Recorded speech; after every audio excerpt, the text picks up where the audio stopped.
শেষ করতে পারেন। আপনারা যদি শেষ না করেন আমি চলে যাবো। কিন্তু আমি আপনাদেরকে বললাম আমার কথা শেষ করতে পারেন।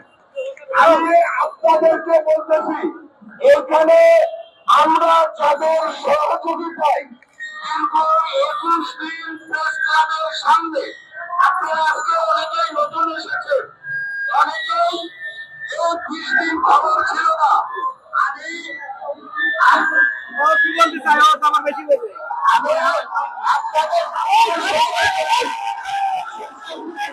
শেষ করতে পারেন। আমি আপনাদেরকে বলতে চাই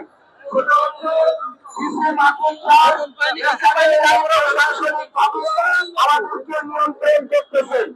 উনি বলছেন যে আমাদের ফাইল আগামীকাল 11টার মধ্যে স্বাক্ষর হয়ে যাবে। এ কথা যদি শেষ করি আজকে আপনারা প্রধান উপদেষ্টার বাসভবন কেন ঘেরাও করতে চেয়েছিলেন, আর দ্বিতীয়ত হচ্ছে জনদুর্ভোগ সৃষ্টি করে এভাবে অবস্থান কর্মসূচি পালন করা কতটা? আমরা দীর্ঘ 140 বছর যাবত এটা করে আসতেছি। আমরা যেটা করতে রাজি না, আমরা কাউকে কষ্ট দিতে তো রাজি না। আমাদের দাবি মেনে নিতে হয়। আমাদের জন্য বাজেট হয়েছে, আমাদের 1090টা ফাইল রেডি হয়েছে, এটা সিগনেচার করে এটা গেজেট প্রকাশ করলে তো আমরা রাস্তাতে চলে যাই। আমাদের সবকিছু আছে, তাহলে করতেছেন না কেন? আমরা তো কেউ ইচ্ছা করে এটা করতেছি না। আমাদের ন্যায্য দাবি মানে নিতে পারে, রাস্তাতে ছুটে চলে যায়। আমাদের তার কোনো কাউকে কষ্ট দেওয়ার তো ইচ্ছা নাই।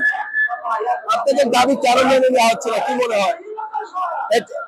এদের ভিতরে হয়তো বা কোনো চক্রান্তকারী আছে যে মাদ্রাসা শিক্ষা আরো সামনে এগিয়ে যাক, এটা তারা চায় না, যার কারণে এটা হচ্ছে।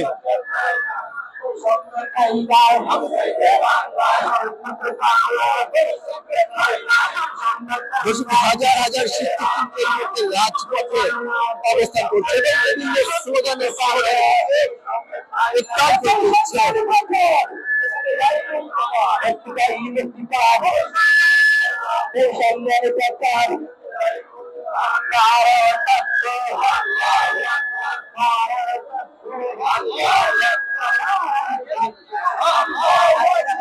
রাস্তা বন্ধ করে দিয়ে জনদুর্ভোগ সৃষ্টি করে এভাবে গণ অবস্থান করা কতটা যৌক্তিক?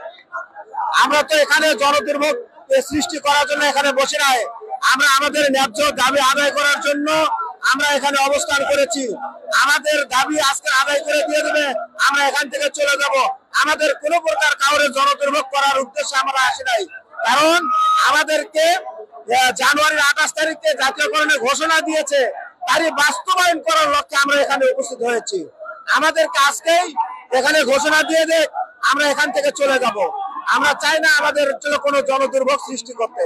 আমরা জনদুর্ভোগ সৃষ্টি করার জন্য আসি নাই। আপনাদের দাবি কেন মেনে নেওয়া হচ্ছে না? এখন এটা অনেক কুচক্রী মহল হয়তো বা থাকতে পারে, তাদের কারণে হয়তো বা এই কোনো সমস্যা সৃষ্টি হচ্ছে। তবে আমাদের যত প্রকার দাবি, সমস্ত দাবি প্রত্যেকটা সেক্টরই আমাদের ফাইল আছে, উপস্থিত আছে, কিন্তু তারপরেও তারা মেনে নিচ্ছে না কেন, এটা তো আমরাও বুঝতে পারতেছি না। আমরা প্রধান উপদেষ্টা মহোদয়কে আমরা সবিনয় করে বলতে চাই, আমাদের এই স্বতন্ত্র ইত্যাদি মাদ্রাসার দাবি দাওয়াগুলো সুন্দরভাবে মেনে নিয়ে আমাদেরকে রাস্তা থেকে উঠিয়ে আমাদেরকে শিক্ষা প্রতিষ্ঠানে ফিরে দেওয়ার জন্য আমি সবিনয় অনুরোধ করছি। আমাদের উপরে আজ থেকে 2 দিন আগে আমাদের উপরে হামলা করা হয়েছে প্রশাসন নির্লজ্জভাবে। আমাদের যে ইত্যাদি যে ম্যাডামেরা আছে, শিক্ষিকা আছে, তাদের গায়ে আঘাত করেছে। আমাদের অনেক ভাই মেডিকেলে আছে, অনেক ভাই সুস্থ হয়েছে, বন্ধুত্ব বরণ করেছে, হাত ভেঙেছে, পা ভেঙেছে। এইরকম নেককার কোনো ঘটনা আমরা বর্তমান রাষ্ট্রকে ধিক্কার জানাই। আমরা কখনো আশা করিনি সমাজ, আমরা চাই আমরা সুস্থ। আমরা মারামারি পছন্দ করি না, আমরা মারামারি করার জন্য লাগার জন্য আমরা আসি নাই। আমরা আসছি আমাদের 41 বছরের যে দাবি দেওয়া, সেই দাবি দেওয়া নিয়ে আমরা রাজপথে আমরা আজকে বসে পড়েছি।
কান্নায়